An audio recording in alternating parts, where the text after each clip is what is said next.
¿Qué tal? ¿Cómo están amigos y amigas de esta comunidad? Como siempre un gusto, como siempre un placer que nos acompañen. Permítanme platicar con ustedes este fin de semana sobre, sí, la derecha de nuestro país. Hemos abordado durante todos estos días el caso del gabinete de Claudia Sheinbaum, hemos abordado, por supuesto, las capacidades de Andrés Manuel López Obrador, pero también es importante centrarnos en qué pasa del otro lado y entender ¿por qué? ¿Por qué resultó marginada la derecha en México? Una derrota histórica, definitivamente. A ver, constructores y habitantes al mismo tiempo de un relato fantasioso, ¿cómo podríamos llamarle? La intelectualidad, ¿sí se le puede llamar así? La intelectualidad neoliberal incomprendida busca respuestas. La sorpresa, la frustración, el enojo es lo que guía su reflexión y ante su fracaso, siguiendo sus dogmas y fobias, se encuentran un culpable, el pueblo, ¿no? El neoliberalismo, que es parte esencial de toda esta narrativa, se presentó a inicios de los ochentas como una propuesta moderna, vencedora frente a otras alternativas, y sus ejecutantes, los tecnócratas educados en Estados Unidos, los intelectuales neoliberales, se presentaron a sí mismos como valientes y elitistas reformadores. Hablamos desde Carlos Salinas de Gortari, Guillermo Ortiz, José Córdoba Montoya, Ernesto Zedillo Ponce de León, Luis Telles, el propio Manuel Camacho Solís, Emilio Lozoya. Y del lado de los intelectuales, Héctor Aguilar Camín, Héctor de Mauleón, Jorge Castañeda, Denise Dresser, Silva Herzog, Reyes Heroles, en fin, Enrique Krause, todo este grupúsculo. El neoliberalismo significó, en definitiva, una contrarrevolución que arrasó pactos sociales anteriores. Creó una nueva clase dirigente, dio inicio a un periodo de acumulación, de concentración de riqueza que nunca se había visto, esa es la realidad, y las promesas neoliberales de riqueza, bienestar y desarrollo, pues simplemente nunca se cumplieron. Y eso es lo que los intelectuales del neoliberalismo y sus periodistas incluso les gusta taparse los ojos. Durante muchos años, décadas definitivamente, el PRI tuvo la capacidad de interlocución, de control sobre la población. Lo hizo como pocas fuerzas en el mundo pueden presumir. Y el PRI con respecto del PAN, en ese momento, en esa etapa, era de izquierda o se decía de izquierda. Yo lo situaría más en el nacionalismo. Pero a pesar de ello, siempre contó con la confianza de la oligarquía nacional e internacional, de que podía con el trabajo. A pesar de emplear métodos despreciables, se le reconocía que daba resultados. Esa capacidad, como suele pasar, ¿no? Con todo proceso histórico, se fue desgastando, se fue perdiendo, y desde la década de los 80 del siglo XX, PAN y PRI se volvieron más parecidos entre sí. Del PAN fueron hechos a un lado los sectores más fanáticamente conservadores, y del PRI fueron siendo excluidos los sectores que apostaban más por seguir como lo habían hecho siempre, no tirados hacia el nacionalismo. Hablar, ya decían los priistas en esa época, situarnos, posicionarnos como un supuesto partido de izquierda, pero gobernar como uno de derecha. Esto no ocurrió. El PRI los hizo completamente a un lado. ¿Para qué seguir fingiendo que somos de izquierda cuando abiertamente se puede ser de derecha? El PAN, por su parte, aprendió del PRI algunas mañas electorales y el PRI se convirtió en un partido abiertamente reaccionario, reduciendo de esa manera el capital político que había conservado durante muchas, pero muchas décadas. Los partidos de la coalición hicieron todo lo posible por ser aborrecidos por las masas populares. El priismo, a pesar de haber sido muy popular, se volvió aborrecible. El PAN, por su naturaleza, por su composición, pues solo puede ser atractivo para la parte de la población típicamente seguidora de un partido de derecha. La oligarquía nacional, los sectores pequeños oligárquicos locales, un sector blanco aspiracionista, ¿no? Un sector blanco que transpira desprecio por los sectores mayoritarios de la población mexicana, y el PRD ya estaba condenado a morir desde ese momento. Y aquí entonces comienzan a surgir las dudas para muchas personas. ¿Por qué parte de la oligarquía nacional y extranjera favoreció la posibilidad de que ganara por segunda vez una coalición electoral de humanismo de izquierda? La respuesta sería porque en este momento a esa oligarquía les pareció más confiable la capacidad de Morena de administración de los recursos públicos y del Estado en general, y porque su contraparte exhibe serias dudas en cuanto a su capacidad para dar los mismos resultados. Entonces, ¿la oligarquía abandonó definitivamente a la derecha partidista? No, por supuesto que no. La va a utilizar la va a utilizar para seguir presionando, para amenazar al próximo gobierno, para chantajearlo en muchas ocasiones. Va a ser un instrumento de amenaza e incluso de posible reemplazo si es que ve la posibilidad de que así suceda. Y lo estamos viendo, ¿eh? En América Latina y también en Europa, los llamados golpes blandos, ¿no? Que va a ser una amenaza latente que la oligarquía usará a su favor. Digamos que la parte de la oligarquía que se decantó por Morena, esta vez le dijo a la derecha electoral, tú sabes que estoy contigo, pero negocios son negocios, como toda mafia. Te aconsejo que te prepares mejor para la próxima. De ahí la importancia de la reforma judicial. No es un asunto de venganza solamente, es un asunto de justicia y es un asunto de quitarle poder a una oligarquía que es capaz absolutamente de todo, que ya se dio cuenta que a través de sus brazos políticos no puede y que ahora intentará, por supuesto, hacerlo de otra manera. Tiene sus brazos criminales con los cuales genera una violencia políticamente controlada en nuestro país y tiene, por supuesto, su brazo mediático que continúa operando y el Poder Judicial es parte esencial precisamente de este grupúsculo de la población. Ante los fracasos sociales del neoliberalismo y la empecinada resistencia a sus políticas por parte de diversos movimientos sociales populares, se perfiló un discurso en que el pueblo era el principal problema para el éxito del neoliberalismo. Unas masas premodernas, ligadas al nacionalismo revolucionario o a las culturas indígenas, obstaculizaban el éxito de las nuevas políticas. ¿Cuántas veces no escuchamos eso de Salinas, de Cedillo, de Fox? Fox era constante su discurso de él, de Marta Sagún, de Santiago Krill Miranda, de Ramón Muñoz, que en paz descanse, también, no, de Ramón Martín Huerta, que en paz descanse, y del propio Ramón Muñoz, que era un hombre profundamente conservador y que fungía como el secretario del presidente, como una especie de jefe de gabinete, el propio Francisco Gil Díaz, que era el secretario de Hacienda, sin olvidar, por supuesto, al entonces Procurador General de la República, al inefable general Rafael Macedo de la Concha, el mismo que estaba dispuesto a todo con tal de que Andrés Manuel López Obrador no compitiera en las elecciones del 2006. Ese discurso era constante en ese sexenio.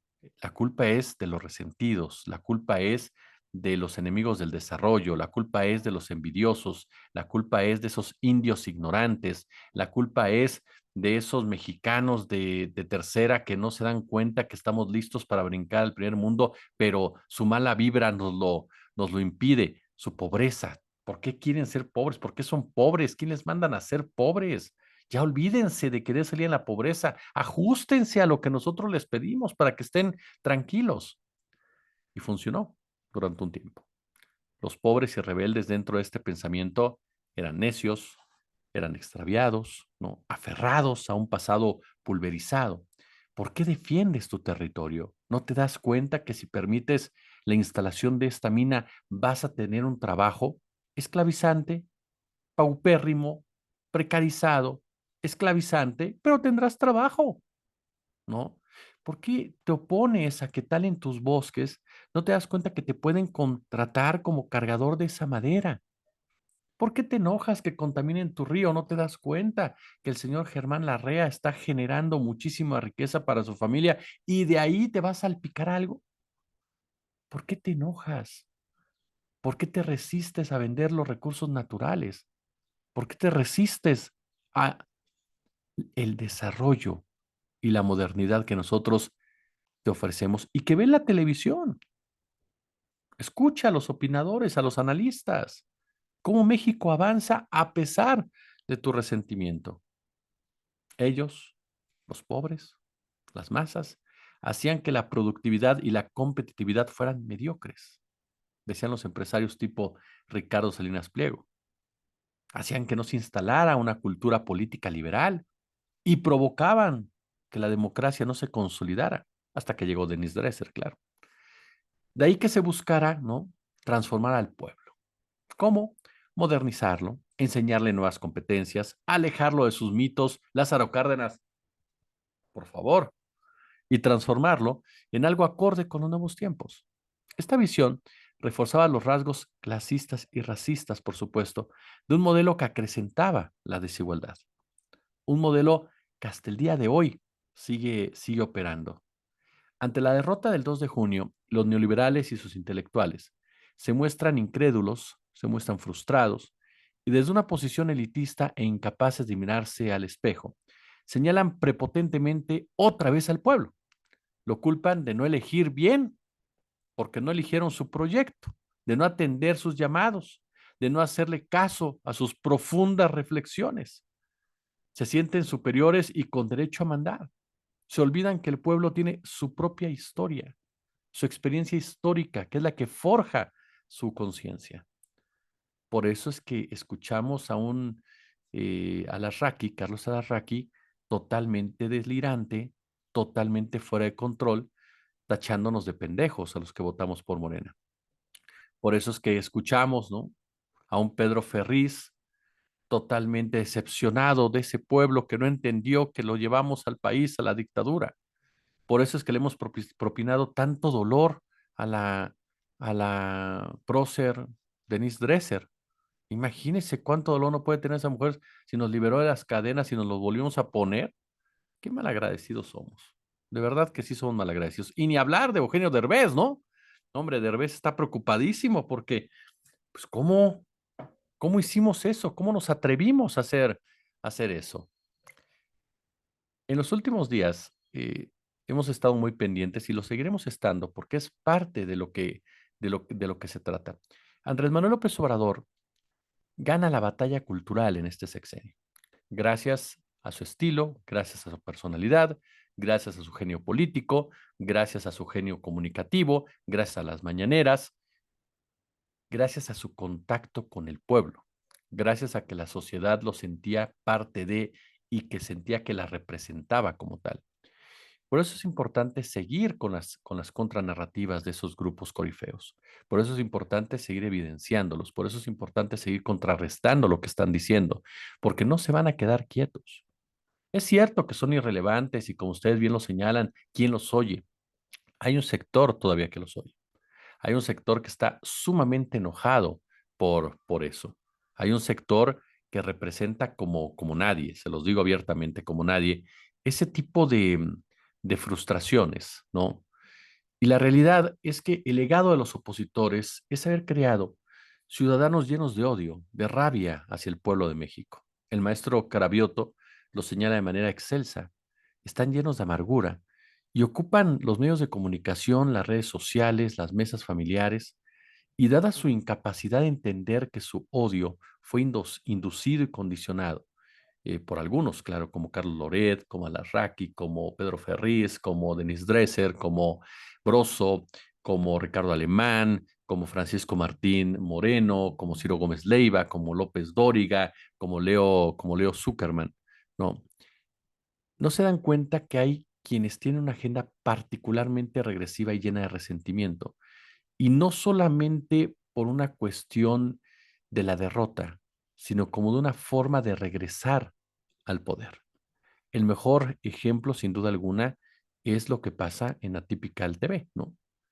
Este hombre, Carlos Alarraqui, que era un mercadólogo, ¿no?, que intentó de todas las maneras posibles ensuciar a Claudia Sheinbaum, a Andrés Manuel López Obrador, no ahora, desde hace mucho tiempo, pero que él podrá ser un tipo, caray, ignorante si quiere usted, pero tenía la misma idea que Jorge Castañeda y tenía la idea que Ricardo Salinas Pliego. Es decir, se da cuenta, están cortados por la misma tijera. Tienen miles de seguidores, eso es cierto, ¿no? Ahí están muchas personas que los ven, que se ven reflejados en ese analfabetismo funcional, ¿no? Gente que se vende como analista político, cuando obviamente no tiene la mínima capacidad para ello. Y mucha gente los ve, los escucha. Yo he estado pendiente de eso e incluso sonríen al escucharlos. Son odiadores profesionales que están a la espera de cualquier frase o eslogan, ¿no? Para tratar, por supuesto, de generar más rencor social. Este programa, la típica al TV, es sin duda alguna un chiste barato, un chiste muy, pero muy barato. Cualquier persona con dos dedos en la frente lo sabe, pero para la derecha, para ese grupo de la derecha derrotada, es una catarsis, lo decíamos ayer, es una catarsis mezclada con una especie de club de la pelea panista, ¿no? Recupero el texto del doctor Cravioto que dice, del maestro Cravioto que dice, es una especie de club de autoayuda para un grupo de adictos a la miseria moral. Efectivamente, ¿no? Eso es algo que no podemos dejar de lado, ¿no?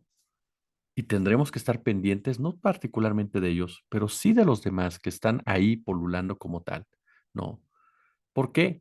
Porque van a tratar de generar ese rencor, de generar ese odio, de generar esa inestabilidad a través precisamente de la ciudadanía.